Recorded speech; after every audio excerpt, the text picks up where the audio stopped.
আপনি কি জানেন কিভাবে তৈরি হয়েছিল পৃথিবীর সবচেয়ে প্রাচীন সেতু? রাম সেতু হল ভারত ও শ্রীলঙ্কার মাঝের অগভীর পাথর চরের শৃঙ্খল, যা তামিলনাড়ুর রামেশ্বরম থেকে শ্রীলঙ্কার মান্নার দ্বীপ পর্যন্ত বিস্তৃত। মহাকাব্য রামায়ণ এ বর্ণিত আছে, যখন রাবণ সীতাকে অপহরণ করে লঙ্কায় নিয়ে যায়, তখন ভগবান রাম তাকে উদ্ধার করতে লঙ্কায় যেতে চান।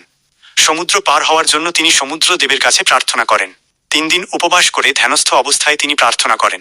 শক্তির অধিকারী হয়েও তিনি প্রথমে বিনয় ও প্রার্থনার পথ বেছে নেনের পর বানর সেনার সহায়তায় সমুদ্রে পাথর নিক্ষেপ করে সেতু নির্মাণ শুরু হয়। সমগ্র বানর বাহিনী তার নেতৃত্বে ঐক্যবদ্ধ হয়েছিল, কারণ রামের প্রতি তাদের বিশ্বাস ছিল অটুট।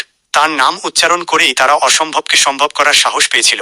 নল আর নীল নামে 2 ভাই পাথরে রাম নাম লিখে ফেলে দিল। রাম নাম এর মহিমার ফলে জলে ডুবে গেল না পাথরগুলি।